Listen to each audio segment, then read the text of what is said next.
ठाकुर जी कुछ युक्ति बताओ। तो चौबे जी ने बड़े प्रेम से समझाया, देखो भैया आप पूजा किसकी कर रहे हैं? बोले श्री कृष्ण और यमुना मैया की। तो देखो सीधी सी बात है, हमारे ब्रज में कृष्ण पक्ष ही रहता, शुक्ल पक्ष कभी आता ही नहीं। शुक्ल पक्ष आता हुआ अयोध्या में, हमारे ब्रज में कन्हैया की पूजा में हमेशा कृष्ण पक्ष रहता है, इसलिए हमने कृष्ण पक्ष बोला।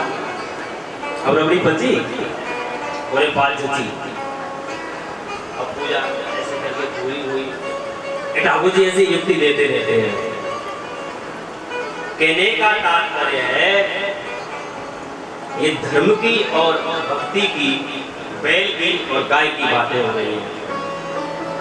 इनको परीक्षित जी महाराज ने सुना कि महाराज योग यज्ञ जप तप व्रत पूजा कुछ हो ही नहीं पाता, और व्रत की बात छोड़ो, आए हाय एकादशी के वाले दिन देखो, हम लोगों का व्रत देखने लायक होता है। हाँ, जितना दसवीं और द्वादशी को नहीं खाते, एकादशी को अकेले दिन खा जाते हैं, देखा है हमने। और फिर खाते खाते भी कहते हैं भैया क्या करें, एकादशी है, धूप में निकल नहीं सकते, पैदल चल नहीं सकते, क्या करें एकादशी। और दूसरे ने अगर कुछ काम बता दिया तो तुम्हें पता नहीं एकादशी आज हम जा नहीं सकते। 2 दिन का फलाहार 1 दिन में फुलहार। इसलिए महाराज व्रत की बात छोड़ो, यज्ञ की बात गई, श्रेष्ठ साधन बताओ। तो संतों ने कह दिया है राम सुमिरिए गाई है राम, और कोई उपाय हो नहीं सकता। यहाँ पर परीक्षित जी महाराज ने इन दोनों की ये चर्चा सुनी, तो बोले ये सब गड़बड़ कैसे हो रही है इस कलिकाल में। बोले महाराज द्वापर चला गया, कली का प्रारंभ है, इसलिए ऐसा हो रहा है।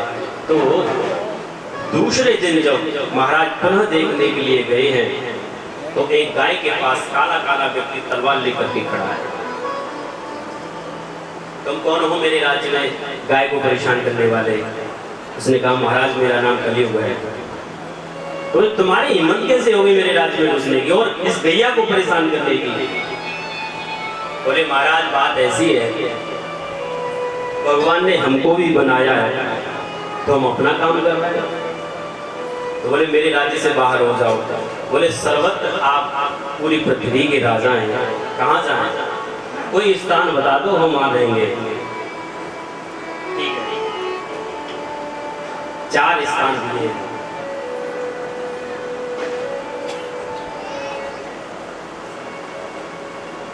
इन चारों चीजों से दूर रहना, स्थानों से, ये कलियुग मांग रहा है। द्यूतम पानम स्त्रिय शूना, कलियुग कहाँ रहता है? द्यूतम। द्यूत का मतलब होता है जहां पर जुआ खेला जाए, पानम जहां मदिरालय हो, द्यूतम पानम स्त्रिय वेश्यालय, शूना जहां हत्या होती है। ये 4 स्थानों पर कली का वास है, वहां कलियुग रहता है। जुआ खेलेंगे, पहले तो ऐसा हमने सुना है कि जुआ जो खेलना सीखता है उसको पहले लोग जिताते हैं, 100 के 1000 सुना है मैंने, 1000 के 1 लाख रुपए होते ही होंगे। माने उसको फिर उसमें आनंद होने लग जाएगा, तो फिर बिना मेहनत के आएगा, तो बुद्धि को विकृत बनाएगा, तो फिर मदिरालय जाएगा। इसलिए दूसरा स्थान पानम। और मदिरा वाले व्यक्ति को कुछ समझाना बताना बड़ा मुश्किल क्या, बेकार है। वो उस समय व्यक्ति नहीं होता। जैसे राजा घोड़े की सवारी कर रहे थे, जा रहे थे, और कोई चकाचक व्यक्ति बैठा था। राजा से कह रहा राजन इस गधे के कितने रुपए? घोड़े से राजा जा रहे थे, बोले जिस पर तुम जा रहे हो इस गधे के कितने रुपए? राजा ने कहा अब ये आदमी नहीं है, जब आदमी हो जाएगा जब बात कर लेंगे। रात को उतरी, सैनिकों को भेजा, बुलवाया, उसमें था, लग रहा था कि कुछ गड़बड़ तो नहीं कह दिया था राजा को पी के। राजा के सामने आया, थर-थर कांपने लगा। राजा ने पूछा कि हाँ भाई तुमसे कुछ बात करनी थी। बोले बोलिए। बोले आप कह रहे थे कि हमारे गधे के कितने रुपए जिस पर हम बैठ के जा रहे थे? बोले महाराज गधे वाला व्यक्ति तो रात को ही चला गया। बोलो राधे राधे। अब नहीं है, अब तो घोड़े वाला है। एक गांव में कुछ पढ़े लिखे लोग समझाने के लिए गए और उस गांव की विशेषता ये थी कि सब पीने वाले थे। बोतल लेके बैठे सामने, प्रवचन सुनने आए हैं कि शराब पीने के नुकसान कौन से हैं, फिर भी बोतल लेके आए। आओ, जो समझाने वाले थे उन्होंने कांच के 2 गिलास लिए, एक में शराब डाली, दूसरे में पानी, और उसमें एक कीड़ा छोड़ा गया। जो पानी में छोड़ा गया था कीड़ा वो ठीक ठाक था, और शराब में छोड़ा गया मर गया। उन्होंने पूछा, बात समझ में आई? तो उनमें से एक शराबी खड़ा हुआ, बोतल को साथ, बोले हाँ महाराज हमारी सब बात समझ में आ गई। उनको बड़ी खुशी मिली, चलो ठीक है 100 में से एक ही सही, किसी के तो समझ में आई। अच्छा बताओ क्या समझे? तो उस व्यक्ति ने कहा महाराज हमारी बात ये समझ में आ गई कि जो व्यक्ति रोज शराब पिएगा उसके पेट के सारे कीड़ा मर जाएंगे। बोलो राधे राधे। उन्होंने माथा ठोका, बोले भैया तुमको तुम्हारी शराब मुबारक, अपन चले। क्या समझाया इसे? द्यूतम पानम, और तीसरी बात बताइए स्त्रिया द्यूतम पानम स्त्रिया शूना यत्रा धर्मश्चतुर्विध। ये अधर्म की जगह चारों, अच्छे व्यक्ति को इन जगह पर नहीं जाना चाहिए। तो कलियुग ने कहा महाराज ये तो चारों जगह आपने गड़बड़ दे दी, एक आध जगह अच्छी दे देते। हमारा परिवार भी बड़ा है, हमारी पत्नी का नाम है चोरी देवी, एक कमरा उसके लिए हो गया। हमारा बेटा अधर्म है, एक कमरा उसको हम दे देंगे। आपने 4 ही तो कमरे दिए। हमारे पिताजी हैं झूठ देवता, एक कमरा उसको दिया और एक में हम खुद रहेंगे। और छोटे छोटे हमारे बच्चे भी तो हैं, एक आध जगह कोई अच्छी दे दो। तो परीक्षित जी महाराज ने कह दिया कि जाओ जाकर के सोने में रहो। तुरंत सूत जी महाराज से प्रश्न किया है, अरे महाराज हमने तो सुना है भगवान गीता में और एकादश स्कंद में कह रहे धातु नाम कांचनोस्मि, जितनी भी धातुएं हैं उनमें सोना मैं हूँ। तो जब भगवान पहले से सोने में बैठे तो कलयुग कैसे बैठ गया? एक बैठना चाहिए। बोले भैया अधर्म से जो सोना आता है उसमें कलयुग वास करता है, तो जो धर्म से सोना आता है उसमें ठाकुर जी वास करते हैं। एक दिन परीक्षित जी महाराज ने अपना खजाना खोला, उसमें एक बढ़िया चमचमाता एक मुकुट दिखाई दिया और उस मुकुट को परीक्षित जी ने धारण किया और उसी मुकुट में जाकर के सोने के मुकुट में कलयुग बैठ गया। सूत जी महाराज से पूछा है महाराज, अरे ये परीक्षित जी इतने धर्मात्मा महाराज और इनके मुकुट में कैसे बैठ गया कलयुग? ये तो धर्म से कमाया हुआ था। बोले भैया इन्होंने धर्म से कमाया था, लेकिन ये मुकुट जरासंध का था, इसको भीम मार कर लेके आए थे। भीम दादा ने जरासंध को जब मारा तो उसका जो मुकुट था उसको अपने ही खजाने में सम्मिलित कर लिया और आज उसी मुकुट को परीक्षित जी ने धारण किया, इसलिए बुद्धि बिगड़ गई। एक दिन गए हैं जंगल में, आज तक कभी किसी की हत्या नहीं करी, आज मन में पहली बार बात आई कि कुछ मृग को मार के शिकार करके आए। लंबे जंगल में निकल गए, पानी प्यास लगी है, एक ऋषि का आश्रम देखा, शमीक ऋषि बैठे हुए हैं और ऋषि से कहा है महाराज हमको जल मिलेगा? महाराज ने कहा महाराज तो अपने भजन में तो उन्हें पता ही नहीं, लेकिन जब राजा ने काफी देर बाद और देखा कि महाराज आंखें खोल ही नहीं रहे, इनको पता नहीं कि हम महाराज हैं, तो एक मरा हुआ सांप पड़ा था, अपने तीर से उठाया और महाराज जी के गले में डाल दिया। कुछ ऋषियों के बच्चे खेल रहे थे, उन्होंने जाकर के कौशिकी नदी में खेल रहे संगी ऋषि से कहा, तुम्हें पता नहीं तुम्हारे पिताजी के गले में मरा हुआ सांप डाला है। कौशिकी नदी का जल लिया। आज हम राजा को बता देंगे कि राजा के पास सेना की पावर है, शक्ति है, तो हमारे पास भी वाक वज्र है। जिसने भी मेरे पिताजी के गले में मरा हुआ सांप डाला है, आज से 7वें दिन तक छगनाग उसे डसेगा, उसकी मृत्यु हो जाएगी। हम श्राप देते हैं, जल छोड़ दिया। ऋषि के पास आए, पिताजी आप जब गए सांप को दूर फेंका।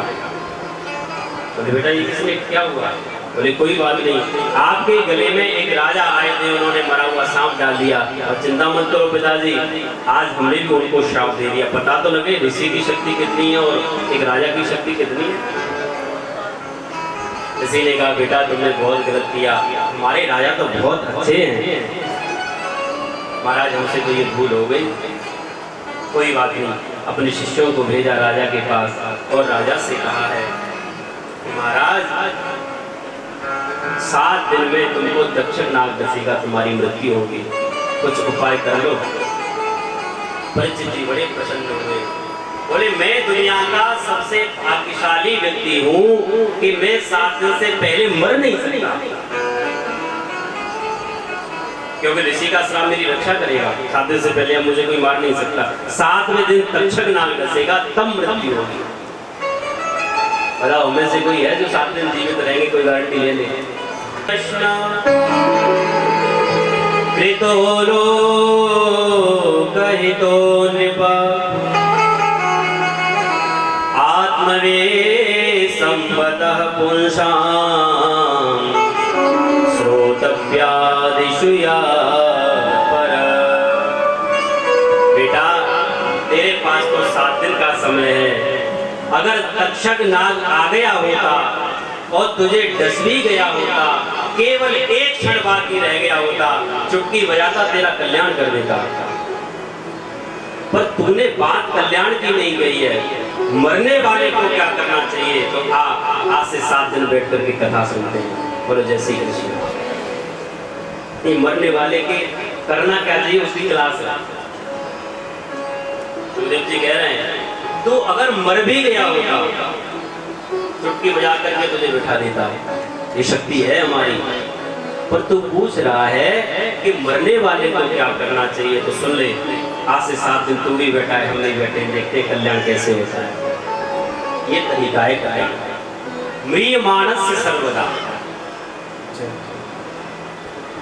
राम कथा जीना सिखाती है, भागवत कथा मरना सिखाती है।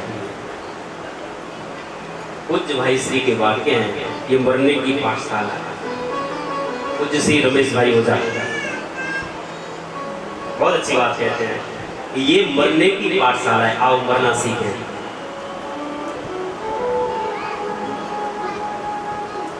राजन तुमने जो प्रश्न किया है वो एक नहीं सबकी कल्याण की इच्छा से किया, सबका कल्याण है। इसलिए आओ 7 दिन तक हम कल्याण की भावना से भागवत कथा सुनते हैं।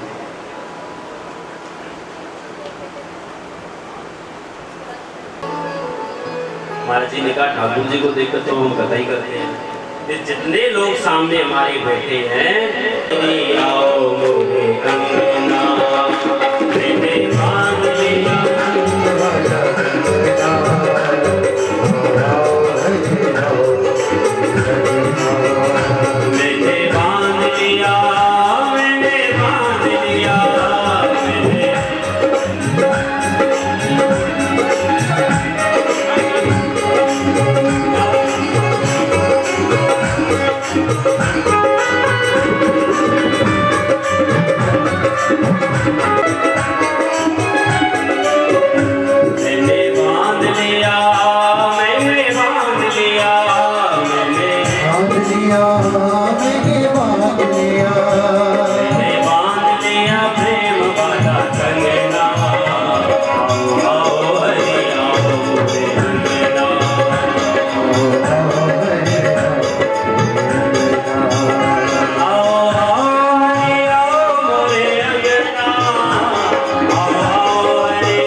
दुनिया से नाता जोड़ यही मांग मेरी, यही मांग मेरी, यही मांग मेरी और कोई मांग ना।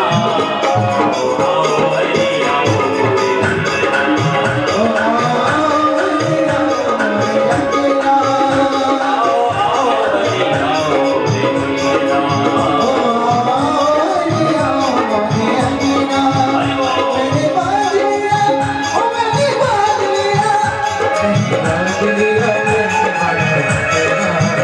Oh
वरस्पति शांति विश्व देवः शांति ब्रह्मणो यतः।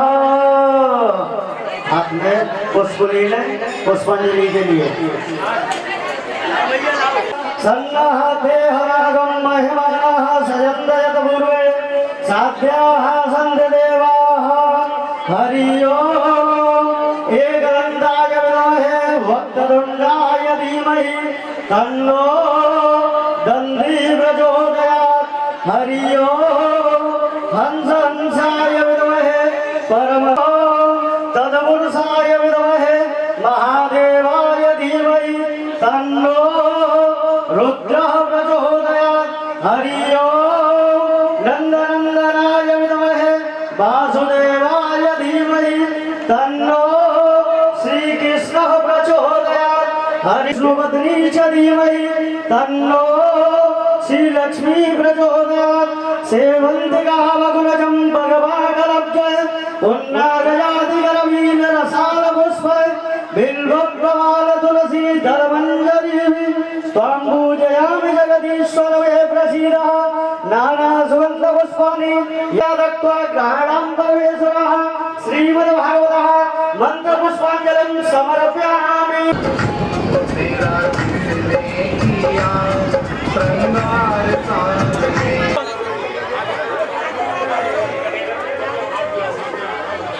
आइए आइए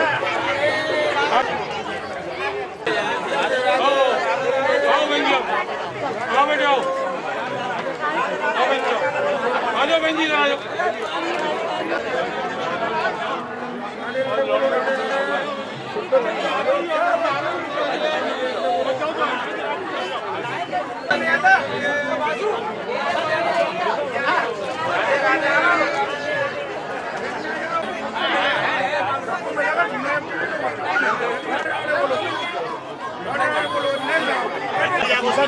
सबको मिलेगा आराम से सबको मिला आप प्रेम से चलो सबको मिला प्रेम से बोलो राधे राधे प्रसाद प्रभु का प्रसाद आ गया प्रसाद सबको मिला आगे चलो ना तुम नहीं ले पाओ चलो फोटो खिंचा फोटो जल्दी आ गया राधे राधे राधे राधे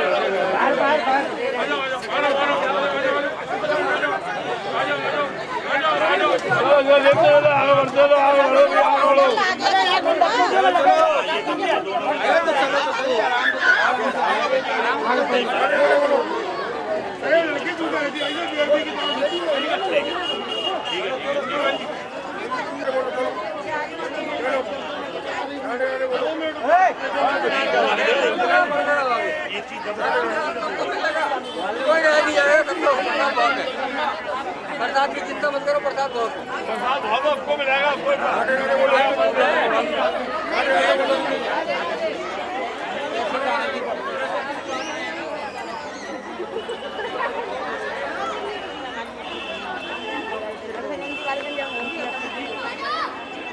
फोटो खींच रहे हो। हेलो ये मराठी का समझते हैं।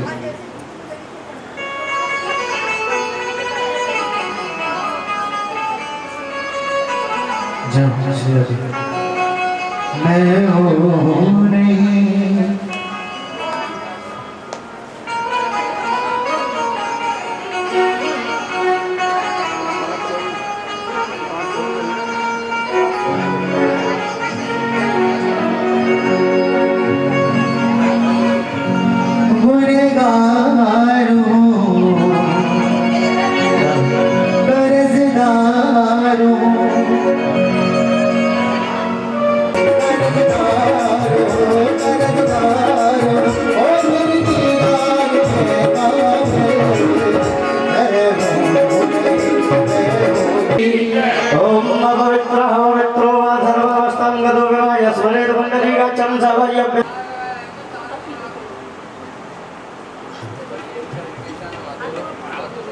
ओम स्वस्ति स्वस्ति इंद्रो विद सर्वा स्वस्ति नः भूः विश्ववेदाः बृहस्पतिर्दधातु प्रगणस्व मरुतः वृषमातरः सुवन्यावानो विदधेव जन्मः अग्निजिभ्यामनवाः सूर्यचक्षुषो विश्वेनो देवः अवशाकमन्या भद्रं गणदेवी श्रेयाम देव भद्रं पश्येम छवियत्राः पुत्रासो जदपितरो भवन्ति वारो मध्यारीरियतार्वन्दो अदितिद्योरदितिरन्तरिक्षमदिर्तमाता शविता शवत्रा विश्वे देवः अदिति पञ्चजनादिर्तजातम् ॐ सच्चिदानन्दरूपाय विश्वोत्पत्त्यादिहेतवे तापत्रविनाशाय श्रीकृष्णाय वयं नमः।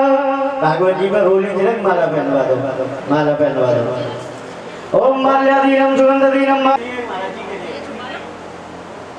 महाराज जी ये तिलक करा दे। दो माला उसमें दो जामे दो बामे उंगली वाला दो बने करना। महाराज जी के तिलक करें आप। स्वरूपाय विष्णवे नमो ब्रह्मरत्ते वासिष्ठाय नमो नमः। माला पहना दे। आप हाथ लगा लो। ओम नारायण नमस्कृतं नरं चैव नरोत्तमं देवं सरस्वतीं व्यासो ततो जयमुदीरयः। इनको दे दो एक माला, ये पहना देंगे महाराज जी को। ठाकुर जी को पहना दो। ओम कस्तूरी तिलकम ललाट वटले वक्षस्थले गोत्मं नासाग्रे वरमौक्तिकं करतले भेडुकरे गंगरं कामणे श्री वरहरधनदचरन्द पुष्पांते पुष्पमाल्यां। उनसे भी बोल दो और वहां से तिलक करवा दो सभी। चलो आरती करा, आरती करो, आरती दे दो थाली में रख के। सोदादारज ब्रह्मक्षमगा धन्यरयायद। पीछे हो जाए आप सभी, माता थोड़ी थोड़ी पीछे हो जाए, पीछे हो जाए।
मनोरंजन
पितरौ वन्दे पार्वती परमेश्वरौ। वाञ्छाकल्पतरुभ्यश्च कृपा सिन्धुभ्येव च पतितानां पावनेभ्यो वैष्णवेभ्यो नमो नमः।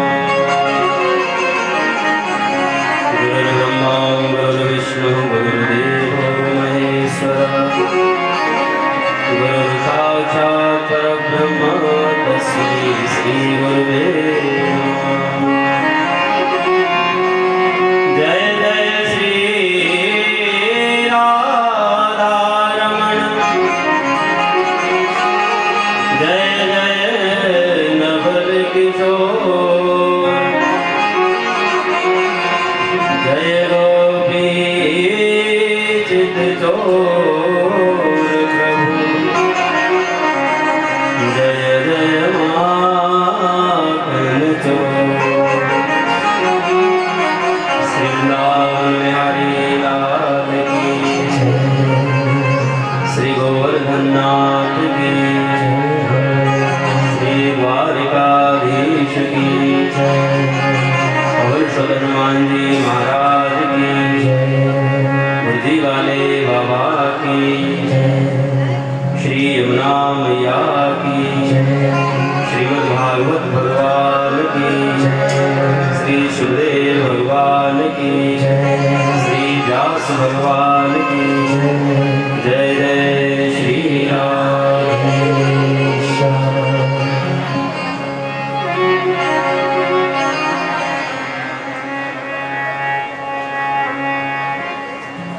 हरे राम राधे गोविंदा हरे कृष्ण हरे राम हरे कृष्ण हरे राम राधे गोविंदा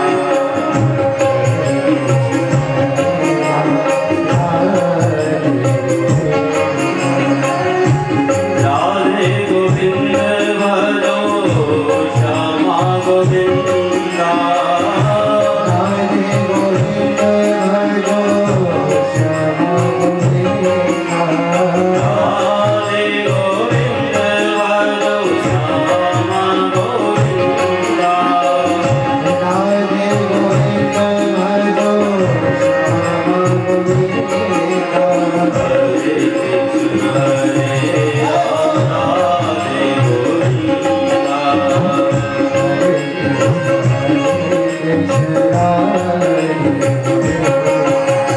हरे कृष्ण हरे राम राधे गोविंदा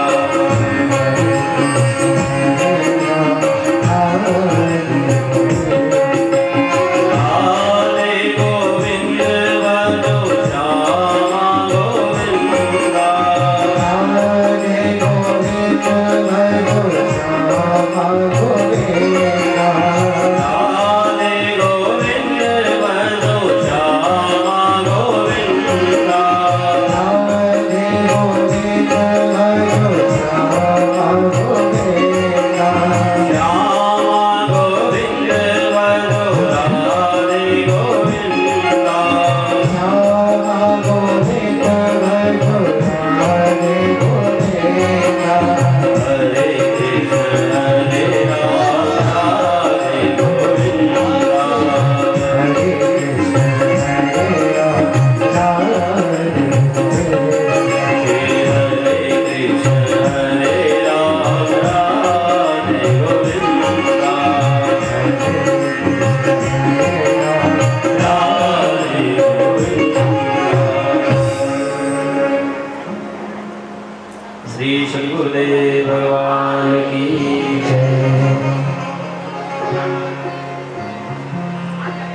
परम कृपालु नंदनंदन यशोदानंदन ब्रजन बिहारी हरि भक्त वांछा कल्पतरु भगवान श्री कृष्ण की 92वीं प्रतिमूर्ति श्रीमद् भागवत कथा दृश्य अदृश्य रूप से विराजमान सभी देवों के चरणों में प्रणाम करते हुए मंदिर के पवित्र प्रांगण में विराजमान बुर्जी वाले बाबा के श्री चरणों में प्रणाम करते हुए कथा में आए आप सभी भक्तों को जय श्री कृष्ण। बोलो राधे राधे। उन आतंकवादियों को मारना उनका परम धर्म है और वही सैनिक जब अपने घर छुट्टी आया हो, पड़ोसी से झगड़ा हो जाए और किसी को मार दे,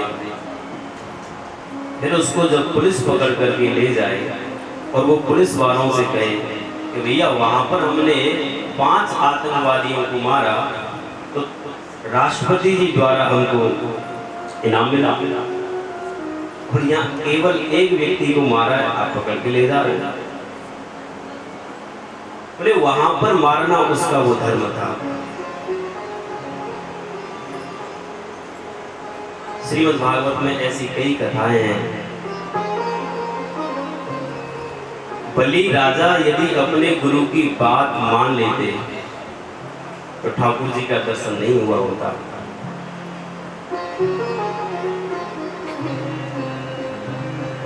पिता की बात मानना धर्म की बात है, अच्छी बातें माननी चाहिए, लेकिन भक्त प्रहलाद यदि पिता की बात मानते तो नरसिंह का देव का दर्शन नहीं हुआ होता।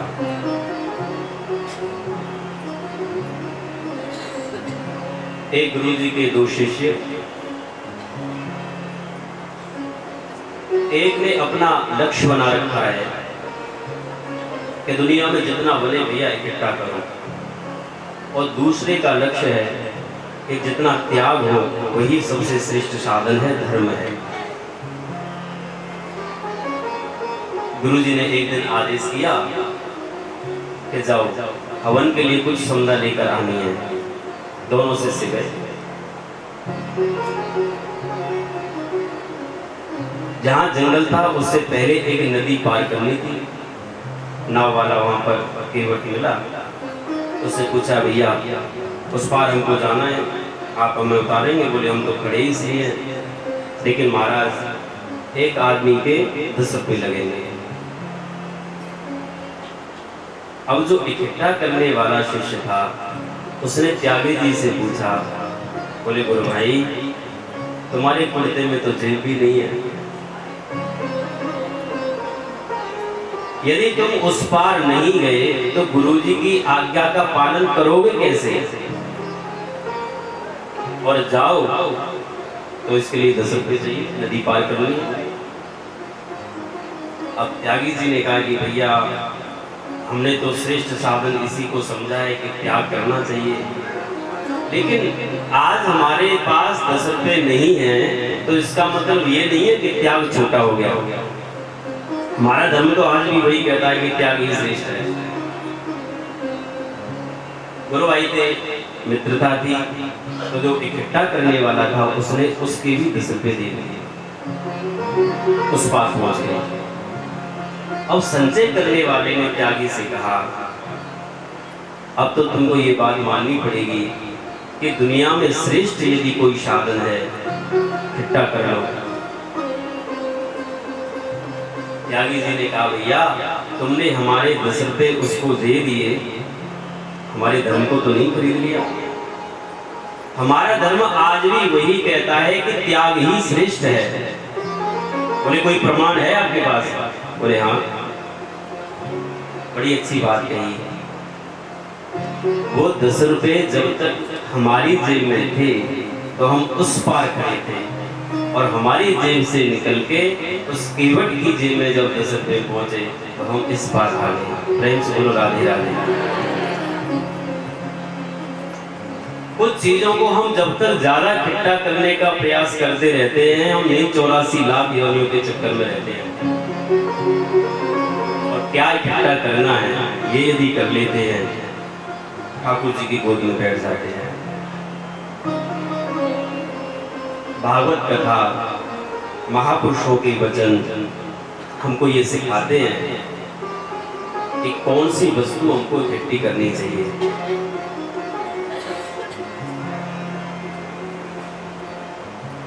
जैसे किसी का मित्र कहीं यात्रा में गया हो और न्यूज़पेपर पढ़े, उसमें सूचना मिले कि अमुक स्थान पर गई हुई बस खाई में गिर गई, सारे लोग मारे गए।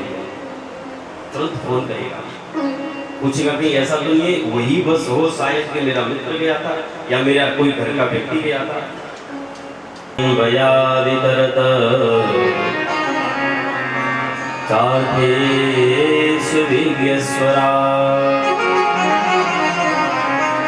तेरे ब्रह्म हृदय आदि कवये मुह्यन्ति सूरय। तेरो वारि मृदां यथा विनिमयो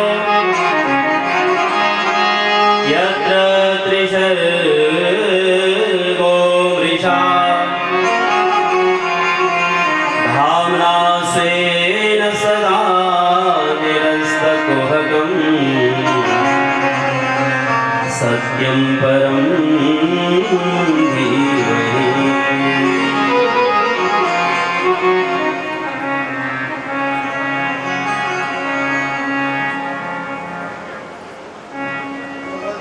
जिसको सुंदरता चाहिए वो अश्विनी कुमारों का पूजन करें।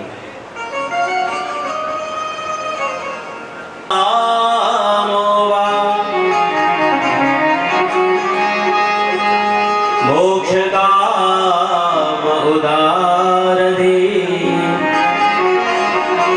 तीव्रेण भक्ति योगेन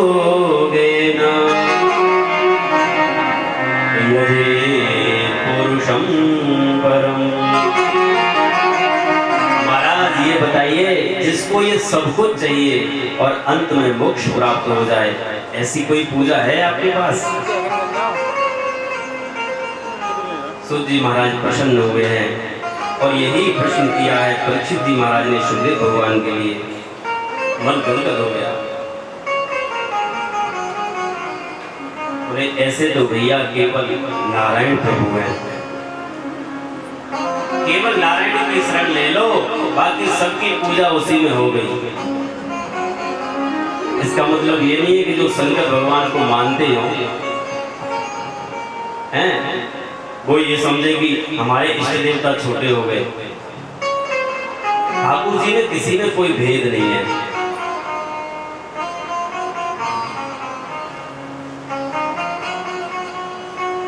महाराज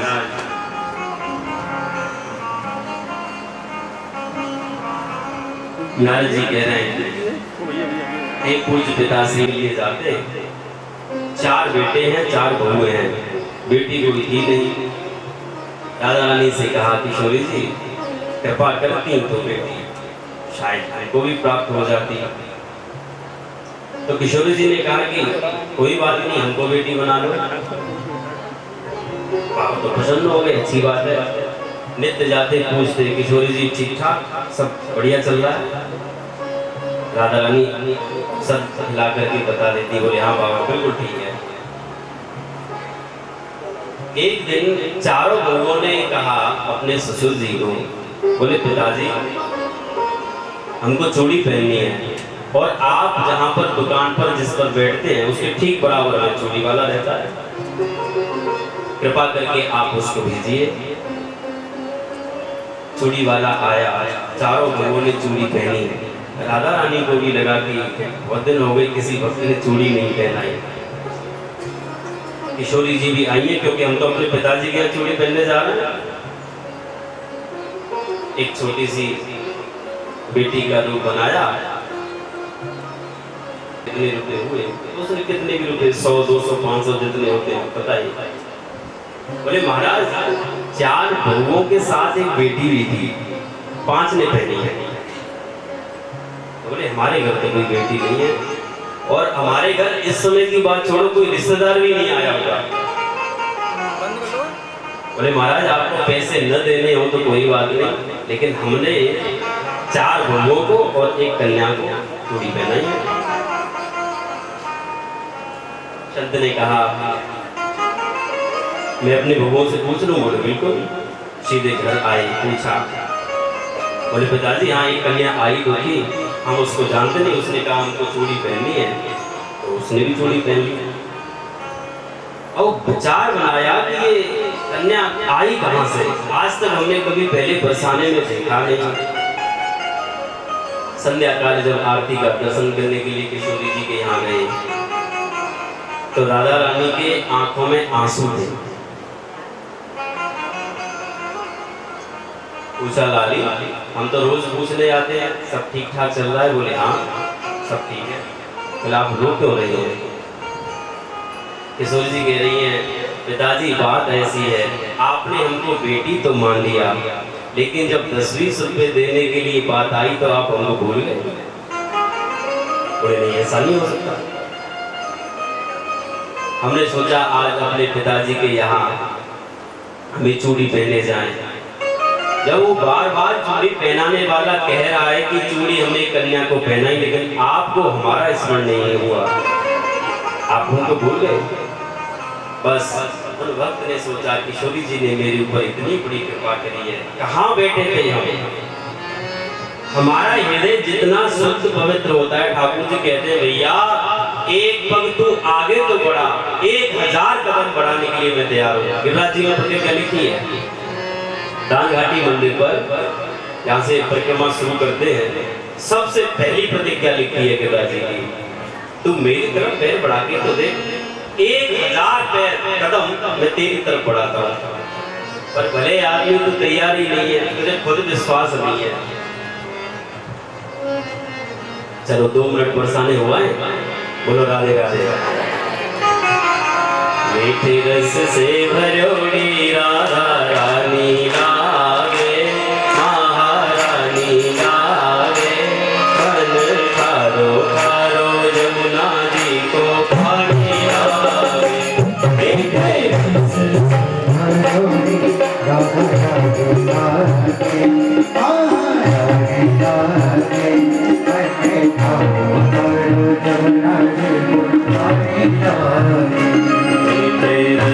से भरोड़ी राधा रानी लागे, महारानी लागे, मन खारो खारो यमुना जी को पानी लागे।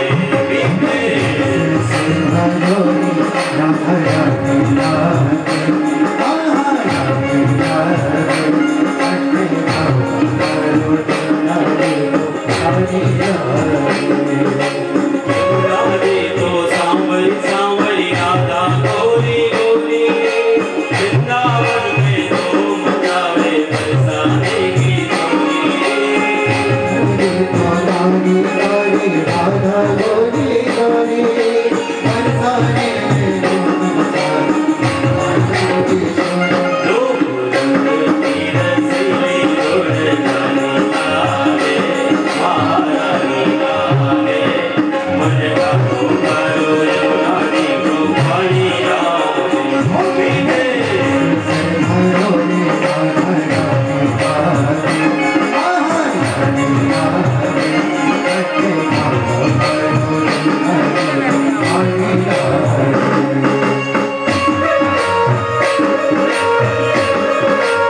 रहे हैं। अत्र सर्ग विसर्ग स्थानम पोषण मूर्ति मनमंत्रे शानु कथा निरोध मुक्ति और द्वादश स्कंद आश्रय लीला।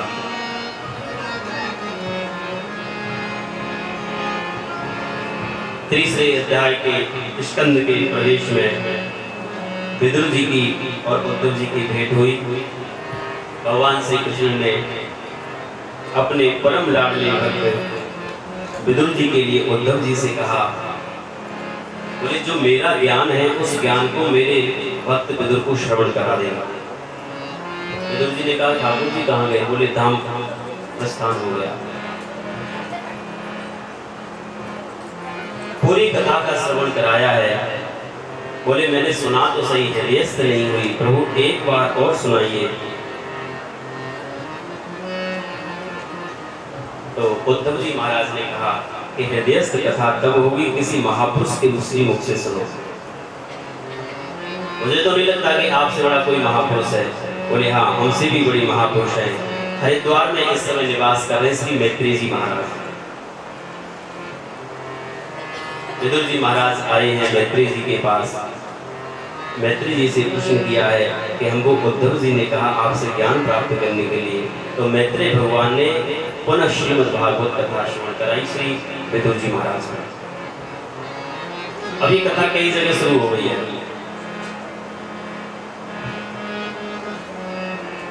भगवता प्रोक्तम भागवतम,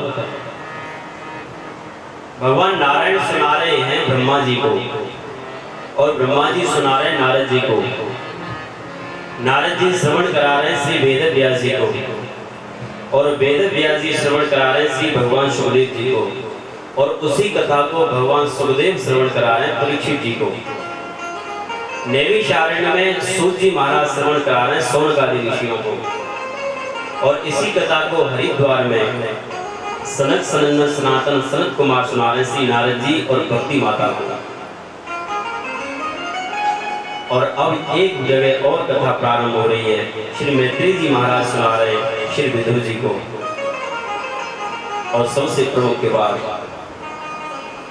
गुरुजी वाले मंदिर में हम सब बैठ के इसी कथा को सुन रहे हैं।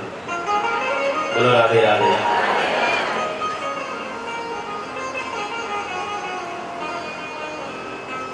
यहाँ विदुर जी का सबसे पहला प्रश्न है श्री मैत्री भगवान के लिए, प्रभु हमको ये बताओ, प्रत्येक व्यक्ति सुखी होने के लिए प्रयत्न करता है और सुखी होने के चक्कर में जीवन कब निकल गया पता नहीं लगता। लेकिन कभी व्यक्ति कह नहीं पाता कि मैं आज बहुत सुखी हूँ। तो मैत्री जी महाराज कह रहे हैं, बोले विदुर जी आप तो ज्ञानी हैं, भगवान के भक्त हैं। जिस वस्तु का आलय होगा वही वस्तु तो उसको मिलेगी। जैसे भोजनालय में यदि चीनी लेने जाए हम कि भैया 1 किलो चीनी लेनी है तो मिलेगी क्या? अब भोजन मिलेगा।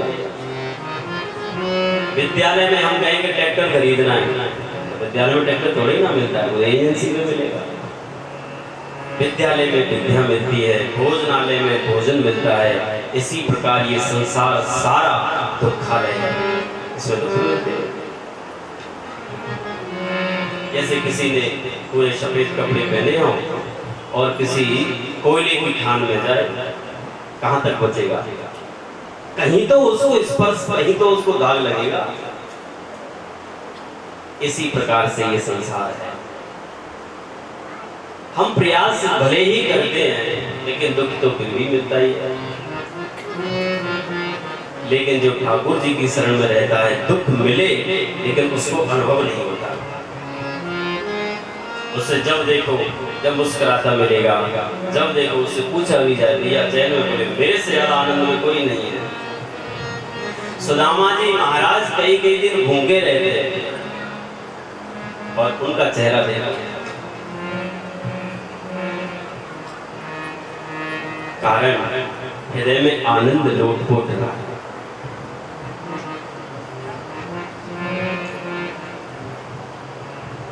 परम भक्त एक रैदास हुए, कथा आप सबने सुनी होगी। रैदास जी के यहाँ पर चमड़े का काम हुआ करता। लेकिन इतने आनंद में रहा करते थे। चमड़े का जो कठौता बना रखा था उसमें चमड़ा गल रहा था, और उसी बीच में एक किसी के यहाँ अनुष्ठान हुआ, और अनुष्ठान के जो पुष्प विसर्जन करने थे गंगा जी में, वो व्यक्ति वहीं से निकला।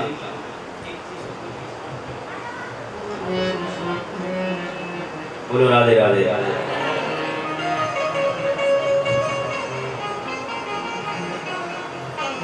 रैदास जी से कहा, रैदास भैया गंगा जी चल रहे हो?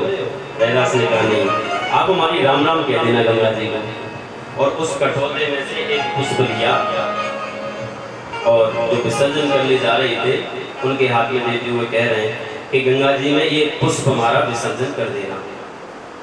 अच्छी बात है।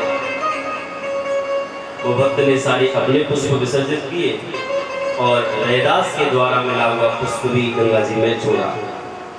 जैसे ही रैदास ने जो पुष्प दिया था, गंगा जी का स्पर्श हुआ, गंगा जी प्रकट हो गई, और प्रकट होते हुए बढ़िया एक चमचमाता हुआ सोने का कंगन उस भक्त को दिया।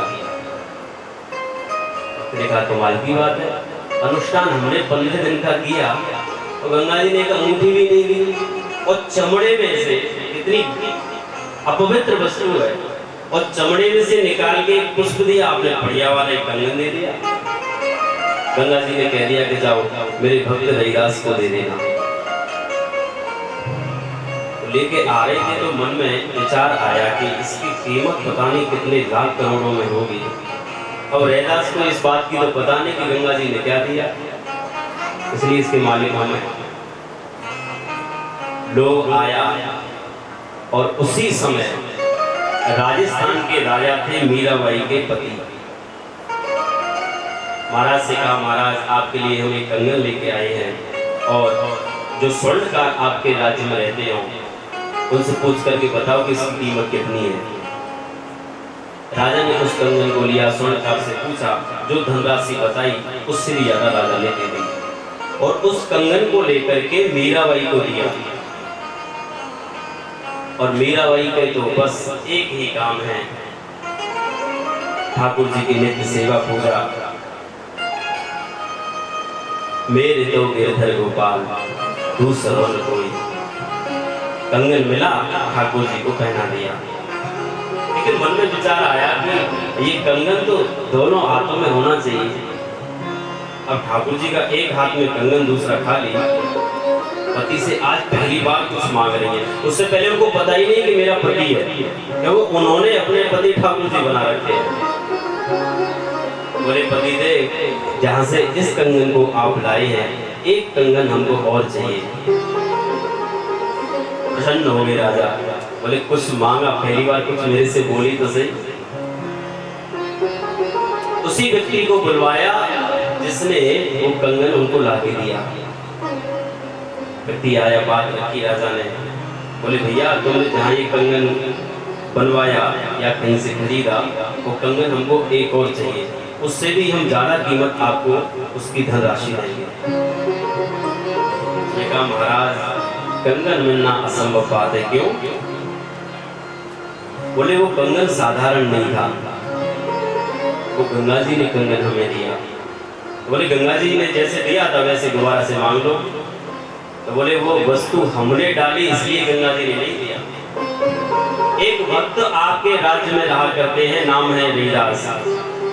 उन्होंने एक अपने चमड़े में गला हुआ गंदी जगह पर और एक पुष्प हमको दिया, पर हमारे भी श्रद्धा थी इसलिए हमने छोड़ दिया गंगा जी में। तब गंगा जी ने पुष्प दिया, कंगन दिया है। तो रैदास के पास चलो, मीराबाई के साथ आई। रैदास के पास पहुंचे, अपने वो चमड़े का काम कर रहे। पूछा, अब सीधे किसी से कह दो कि एक पुष्प हमको निकाल के दे दो तो शायद देंगे भी नहीं। रैदास ने पूछा कि भैया हमने वो एक दिन पुष्प दिया था आपने गंगा जी से हमारी राम राम कही। बोले महाराज राम राम भी कही, और उसी बात को लेकर हम कुछ और आपसे बात करना चाह रहे हैं। बोलो। तो राजा ने कहा आपने एक पुष्प निकाल करके इन व्यक्ति को दिया जिनके घर पर अनुष्ठान हुआ। कृपा पूर्वक गंगा जी ने वही पुष्प के बदले एक कंगन दिया और हमारी पत्नी बराबर में खड़ी है मीरा जी, इन्होंने उसी कंगन को ठाकुर जी को धारण करा दिया। लेकिन भक्त रैदास समस्या इस बात की है कि ये दूसरे कंगन की इच्छा कर रही हैं कि ठाकुर जी के दूसरे हाथ में भी वो विराजमान हो जाए। आप चाहें तो ये काम हो सकता है। रैदास प्रसन्न हो गए, तो ठाकुर जी के काम में उसका कोई फल आया। आपके लिए बढ़िया हमने रथ तैयार किया है, रथ में बैठिए, गंगा जी चलिए, गंगा जी से आप प्रार्थना करेंगे, गंगा जी दूसरा कंगन दे देंगे। रैदास ने कहा, महाराज जिसका मन हृदय इतना पवित्र हो उसको गंगा जी जाने की जरूरत नहीं, आप कहें तो गंगा जी को हम यहीं बुला लें। उस कठौते में जैसे ही हाथ डाला, उस चमड़े में से इतने गंदे अपवित्र अपवत इतनी गंदी स्थान से जिसमें बदबू आती थी, और ऐसे स्थान से गंगा मैया साक्षात प्रकट हो गए। बोलिए गंगा मैया की जय। बढ़िया चमचमाता हुआ कंगन और मीराबाई के हाथ में गंगा मैया ने दिया। तब से ये कहावत एक सिद्ध है, मन चंगा कठौते में गंगा। उसी कठौते से गंगा प्रकट करी है, इसके लिए शर्त रखी है। भगवान ने ये बात बड़े स्पष्ट रूप से कही है, निर्मल मन जन सो मोहि गावा, वो एक कपट चलचित्र निभावा। एक प्रसंग हमारा रास पंचाध्यायी के अंतर्गत आता है, 10वें स्कंद में आगे कथा आएगी। एक दिन ब्रज की सभी गोपियां शिकायत लेकर के बांसुरी के पास पहुंची। बांसुरी से कहा, बंसी हम भी जानना चाहते हैं कि आपने ऐसा कौन सा पुण्य किया तो ठाकुर जी आपको अपने अधरों पर विराजमान करते हैं और आपके चरणों को ठाकुर जी अपने हाथ से दबाते हैं।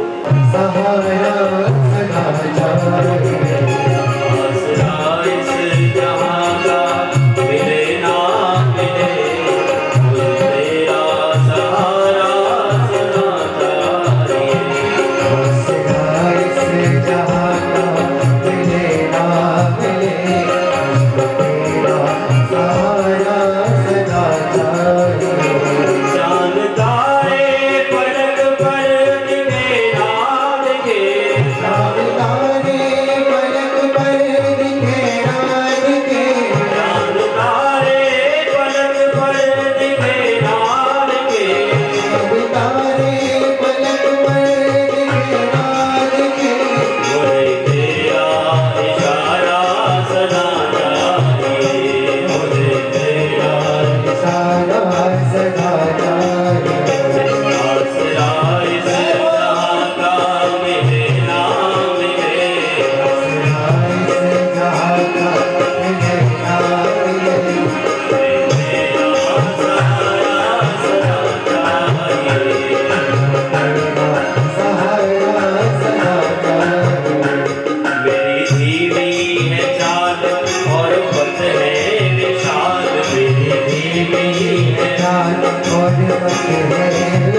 हर कदम पर ठाकुर जी आपका साथ हमको चाहिए। नारद जी को मिला है हिरण्याक्ष। नारद जी से कहने लगा महाराज खुजली हो रही है। नारद जी ने कहा भाई हम तो भजन करते हैं, भजन करना हो तो मुजीरे तुम्हारे पास है, उससे शायद तुम्हारी खुजली दूर हो जाए। कोई मुजीरे वाली खुजली नहीं है, डिशम डिशम वाली खुजली है। तो बोले ये काम संतों का नहीं है। पहलवान हम तुम्हें बताएं, ऐसे तुम्हारी खुजली दूर करेंगे, जीवन भर याद रखोगे, हो सकता है जीवन ही ना रहे। बड़ा भगवान का पता बताया, इधर से हिरण्याक्ष गया, उधर से बड़ा भगवान आ रहे हैं, मार्ग में मिले हैं, भयंकर दोनों में खूब युद्ध हुआ। संध्या काल होने ही वाली थी, देवताओं ने भगवान से कहा ठाकुर जी इसको मार दो, रात्रि के समय राक्षसों की शक्ति बहुत ज्यादा हो जाती है। ठाकुर जी ने एक जोर से उसमें एक घूसा लगाया, पूरे विश्व का भार लेकर के ठाकुर ने शक्ति लगाई और उसको मोक्ष प्रदान किया। बड़ा भगवान वे हैं, बहुत अपवित्र स्थान पर इसने पृथ्वी को रखा था, अपनी डाल के ऊपर उठा के लेके आए, पृथ्वी को स्थापित किया। मनु महाराज से कहा है कि आप यहाँ पर विराज गए और सृष्टि का सर्जन करें। बन जाएंगे जहाँ भेजो वहीं जाएंगे, मन वचन से तुम्हारे रहेंगे, जो कहेंगे तुम्हीं से कहेंगे, जो सहाओ खुशी से सहेंगे, जहाँ रखो वहीं हम रहेंगे, चाहे न्यारे रहें चाहे न्यारे रहें, सदा तेरे गुण गाएंगे, जहाँ भेजो वहीं जाएंगे। मन की अनुकूल प्रतिकूल क्या है, वेदना सोल असोल क्या है, डर न मजबूर मझधार का है, हमें कोई बड़ा दुख क्या है, चाहे न्यारे रहें चाहे न्यारे रहें, सदा तेरे गुण गाएंगे, जहाँ भेजो वहीं जाएंगे। मेरा आपकी कृपा से सब काम हो रहा है। आपकी प्रसन्नता इसमें है कि हम राक्षस बन के रहे, कोई बात नहीं, रह लेंगे। जय विजय की बड़ी अच्छी स्तुति यहाँ पर भगवान सुखदेव सुना रहे हैं। कह रहे हैं कि भैया ये दोनों भाई हिरण्याक्ष और हिरण्यकशिपु के रूप में आए। हिरण्यकशिपु की कथा सप्तम स्कंद में सुनाई और तृतीय स्कंद में हिरण्याक्ष की कथा श्रवण कराई। बोले महाराज ये कहीं से तो किसी से तो प्रकट हुआ होगा कि अचानक से राक्षस बनता चला गया। बोले एक दिन कश्यप महाराज बैठे हैं, दिति माता उनके पास में कहने लगी मुझे एक संतान चाहिए। महाराज ने कहा देवी ये समय ठीक नहीं है बात करने का, हम संध्या कर रहे हैं। देवी ने पुनः याचना करी है। ऋषि ने आशीर्वाद दिया, कह दिया जाओ तुम्हारी संतान तो होगी लेकिन दो राक्षस प्रकट होंगे। देवी माता कह रही है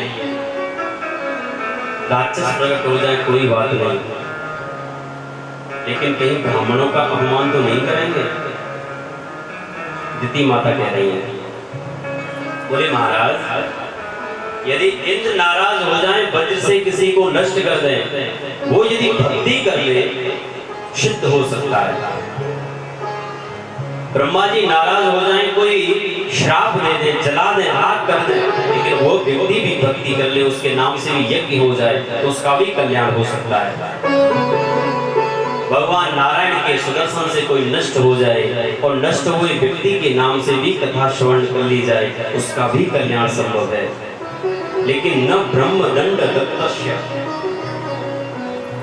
ब्राह्मण के कोप से जला हुआ व्यक्ति का कल्याण नहीं होता। तो आप हमको कृपा करके बताएं कि राक्षस हो जाए कोई बात नहीं, लेकिन किसी ब्राह्मण का तो अपमान नहीं करेंगे। बोले नहीं देवी ऐसी बात नहीं है, ये राक्षस बहुत होंगे, ब्राह्मणों को त्रास देंगे, यज्ञों को नष्ट कर देंगे, लेकिन अच्छी बात यह है कि तुम्हारे छोटे बेटे के घर एक भगवान का लाडला भक्त प्रकट होगा। दिति माता को उसी में प्रसन्नता हो गई। 100 वर्ष तक गर्भ रहा। कहते हैं जब इनका दोनों राक्षसों का जन्म हुआ तो हड्डियों की बारिश हो रही है, रुधिर गिरने लगा।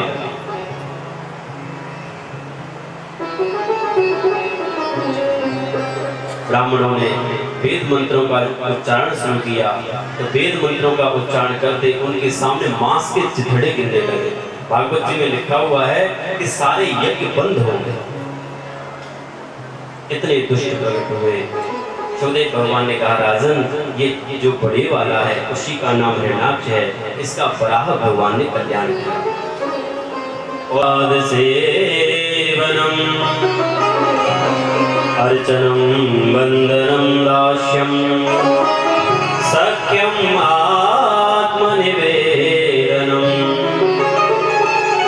प्रथम भगति संतन शंगा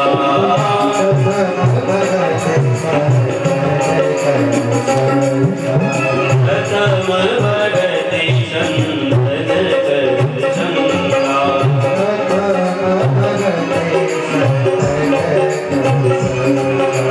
दूसरी रति मम कथा प्रसंगा।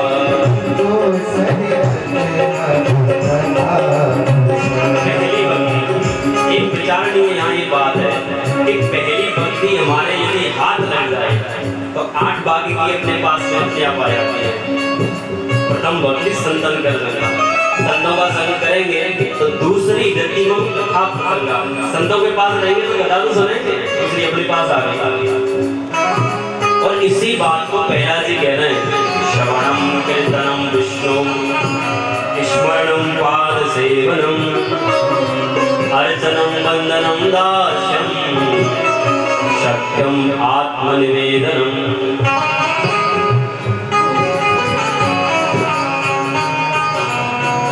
नवदा भक्ति का सुंदर उपदेश है। 9 कन्याओं का जन्म हुआ और एक दिन कहा महाराज करदम बोले देवी अब हम भजन करने के लिए जा रहे हैं। देवती मैया कह रही है कि अभी हमारा जो संकल्प था महाराज वो पूरा नहीं हुआ, अभी 9 कन्या हो गई, इनका विवाह कौन करेगा, क्योंकि विवाह की व्यवस्था आप करिए। और एक बात और भी है, नारायण का जन्म तो अभी हुआ ही नहीं।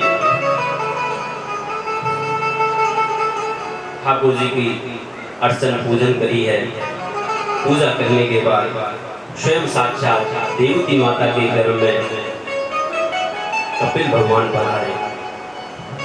समय आने पर जन्म हुआ। बोलिए कपिल भगवान की। करदम मुनि ने देखा कि ठाकुर जी आ गए, प्रणाम किया है और जंगल को चले गए।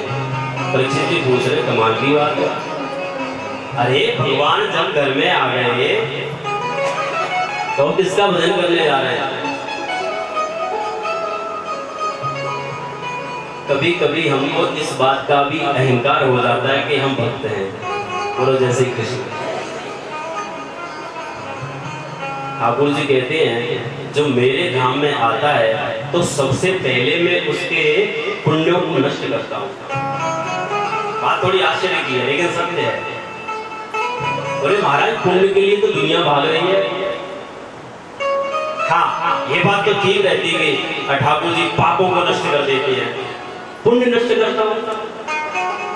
बोले कभी कभी पुण्य भी भैया दूसरे जन्म का कारण हो सकता है। जैसे कर्ण ने खूब दान किया, जब धाम पहुंचे तो वहां सोने की थाली, सोने की सब्जी, सोने की रोटी सब कुछ मिला। बोले महाराज सोने की थाली तो ठीक है लेकिन सोने की रोटी सब्जी कैसे खाने? महाराज तुमने जो दान किया था वही तो मिलेगा। तो बोले कुछ समय हमको और दिया जाए कि हम ठीक ठाक दान कर दिया। तो 15-16 दिन दिए जो शादी पक्ष के थे, खूब अन्न का दान किया। कहते कभी कभी ये दान, कभी कभी ये पुण्य भी ठाकुर जी से मिलने में रुकावट बना देते हैं।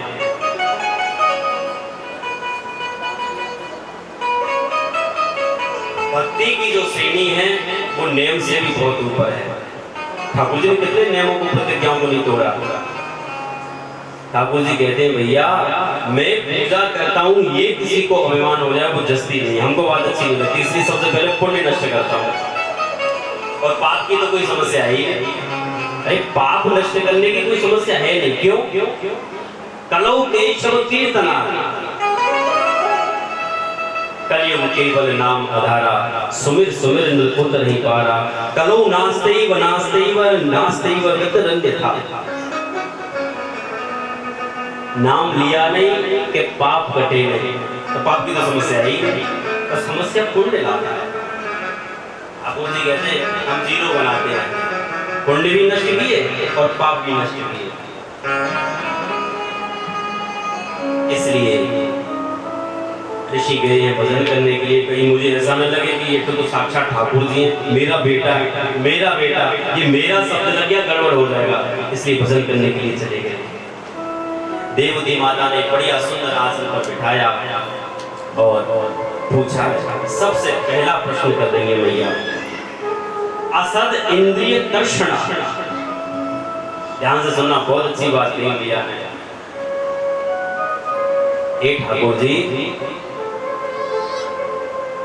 ये जो अंदर की जो मेरी इंद्रियां हैं वो कंट्रोल कैसे हो, आप में कैसे लगे? और पूछ कौन रहा है इस बात को? कपिल भगवान की माता जी, भगवान की मां पूछ रही है।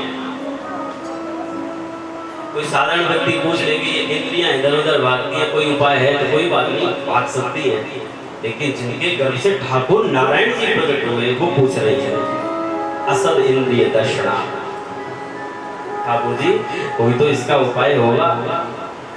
तो भगवान ने कपिल गीता सुनाई। गंगा सागर के पवित्र क्षेत्र में अपनी माता देवती, ये हमें दिए मानव न गिणंती बिना मत सेवनम जरा। ठाकुर जी आप अपना धाम यदि हमें दें तो हमें ऐसा धाम नहीं चाहिए जहां आपकी कथा नहीं है। हमारे ब्रजवासियों ने भी कहा है, और भगवान श्री राम के साथ भी ऐसा होगा।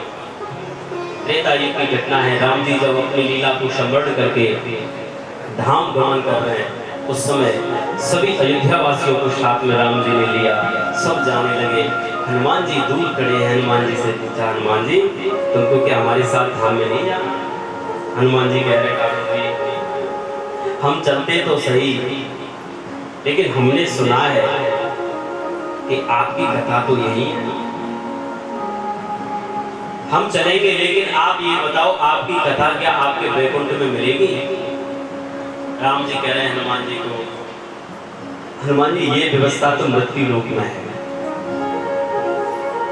वहां तो वेदों द्वारा हमारी स्तुति की जाती है, वहां कथा नहीं मिलेगी। बोले हमको आपका ऐसा धाम नहीं चाहिए जहाँ आपकी कथा नहीं है।